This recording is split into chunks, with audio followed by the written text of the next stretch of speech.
જોઈ રહ્યા છો ભાવનગર મીડિયા ન્યૂઝ। હાલની જે એક વિકટ પરિસ્થિતિ સર્જાયેલી છે, જે કોરોનાના રોગને કારણે અસહ્ય લોકોની પીડા અત્યારે સર્જાઈ રહી છે, ત્યારે આવી પરિસ્થિતિની અંદર ભાવનગર શહેરની અંદર સામાજિક સંસ્થાઓ ઉપરાંત અમુક વ્યક્તિઓ પણ રોજબરોજ પોતાની સેવાકીય પ્રવૃત્તિ કરી અને માનવતા દાખવી રહ્યા છે।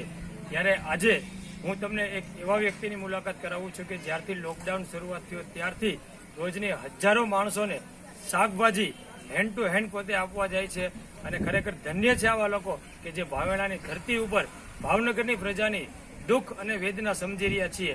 તો આવો આપણે મળીએ આજે જે વ્યક્તિ શાકભાજીનું વિતરણ કરીએ છીએ। સાહેબ, આપનું નામ શું? Karansinh Sarvaiya, marketing yard commission agent sir. હવે આપણે જે મળીએ છીએ તેમનું નામ છે કરણસિંહ સરવૈયા અને તેઓ એક માર્કેટિંગ એજન્ટ છે, બરાબર છે। તો એમની પાસેથી આપણે માહિતી લઈએ કે આ જે શાકભાજી વિતરણ કરવાનો એમના મનમાં જે વિચાર આવ્યો તેમની પાછળ તેમનો શું ઉદ્દેશ્ય હતો। આપ જે રોજબરોજ કયા કયા વિસ્તારોમાં અને કેટલા માણસોને શાકભાજી વિતરણ કરો છો તે વિશે અમને થોડીક વિસ્તૃત માહિતી આપો। સર, લોકડાઉન જ્યારનું ચાલુ થયું છે સર, ત્યારથી જ મેં એવો વિચાર આવ્યો કે ભાઈ આ દેશ અત્યારે મુશ્કેલીમાં છે સર। તો પછી મને માતાજી એવી કૃપા કરી કે ભાઈ એક મોકો આપ્યો ઈશ્વરે કે સેવા કરવાનો સર। તો જ્યારથી લોકડાઉન ચાલુ થયું છે સર, ત્યારથી જ મેં ચાલુ કર્યું છે। હજી સુધી એમ માનો સર કે 10 થી 12 સોસાયટીમાં હું પૂરું પાડું છું બકાલું સર। પછી મહિપતસિંહ જાડેજા એમને મને એવું કીધું કે ભાઈ આ વિસ્તારમાં તમે આવો તો સારું, તો સર આજથી અહીંયા પણ ચાલુ કરું છું અને અહીંયા હું ચાલુ જ રાખીશ। ખૂબ સારી માહિતી આપી। તેમની સાથે તેમના મિત્ર પણ છે, તેઓ પણ રોજબરોજની પ્રક્રિયામાં તેમની સાથે રહી અને આ સેવાકીય પ્રવૃત્તિ કરે છે। આપનું નામ સાહેબ? મારું નામ બટુકસિંહ વાઘેલા। હા બટુકસિંહ, હવે તમે જે શાકભાજી વિતરણ કરવા જાઓ છો તો જે વ્યક્તિઓ જો તો તે વ્યક્તિઓની વેદના જોઈ અને આપને શું કોઈ પણ આ બાબતે કંઈ કહેવું છે? કંઈ મને આ જોતામાં એવું લાગે કે આ ગરીબ માણસને અત્યારે જે કામ કરેલું હોય તો આપણને ક્યારેક દુઆ ભગવાનની મળે। બટુકસિંહ આપણે ખૂબ સરસ માહિતી આપી। એમની સાથે આપણી ભાવેણા ન્યૂઝના તંત્રી મહિપતસિંહ જાડેજા પણ ઉપસ્થિત છે। તો તેઓ પણ સેવાકીય પ્રવૃત્તિમાં હર હંમેશા આગળ હોય છે। થોડાક સમય પહેલા તેમના દ્વારા પણ માસ્ક વિતરણ કરવામાં આવ્યું હતું, તો આજે તેઓ પણ આ શાકભાજીનું વિતરણ હતું તેમાં પણ ઉપસ્થિત રહ્યા હતા। તો તેમની પાસેથી પણ આપણે માહિતી લઈએ। હાજી, આ કનકસિંહ દ્વારા જે શાક વિતરણ કરવામાં આવે છે, તો મેં એમને કીધું કે અમે જ્યાં રેગ્યુલર જે કીટ ને એવું બધું આપીએ છીએ, તો મેં કનકસિંહને કીધું કે ભાઈ ત્યાં એકવાર તમે આવો અને જુઓ।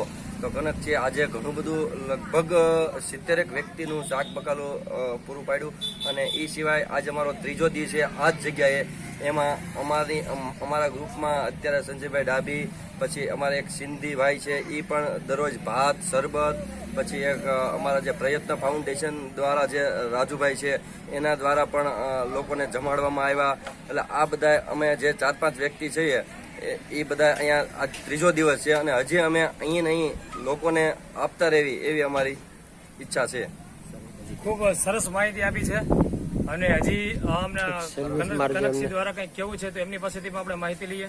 સર, મેન તો છે ને સર, હું જે આ સેવા આપું છું ત્યાં સોસાયટીમાં મને જે અત્યારે સહકાર મળે છે ને સર, એ તો મેન મારી સોસાયટીમાં મારા સ્વયંસેવકો 150 જણા છે સર। એ બધાનો આભાર વ્યક્ત કરું છું। એ લોકોએ મને સપોર્ટ કર્યો વેચવામાં, તો અત્યારે એનો ખૂબ ખૂબ ધન્યવાદ માનું છું સર, કે બધા મારા સ્વયંસેવકોનો અત્યારે હું છે ને દિલથી આભાર માનું છું સર। ખરેખર કહેવાય છે કે ભાવેણાની ધરતી એટલે આપણા મહારાજા કૃષ્ણકુમારસિંહજીની ધરતી, કે જેઓ ક્ષત્રિય એટલે જેમને હર હંમેશા પ્રજાની લાગણીઓ રહેલી હતી તેવા આપણા ભાવેણાના મહારાજા। અને આજે જે કોઈ સેવાકીય પ્રવૃત્તિ કરે છે તે પણ એક ક્ષત્રિય સમાજના નવયુવાનો છે। તો ખરેખર ધન્ય છે ક્ષત્રિય સમાજને। કેમેરામેન અરુણ વાઢેર સાથે સંજય ડાબી, ભાવનગર। ભાજી દઈ રહે કે થોડી ભાજી એક જ નાખવાની, એટલે કોમ્બિનેશન થાય સાથે। બરોબર। પાલક કોમ્બિનેશન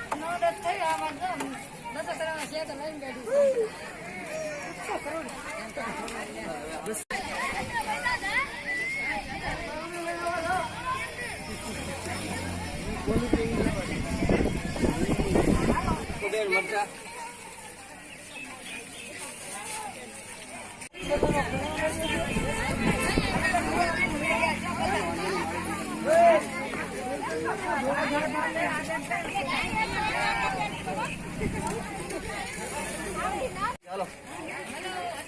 હાલો અહીંથી હા ઓલી કરી આગળ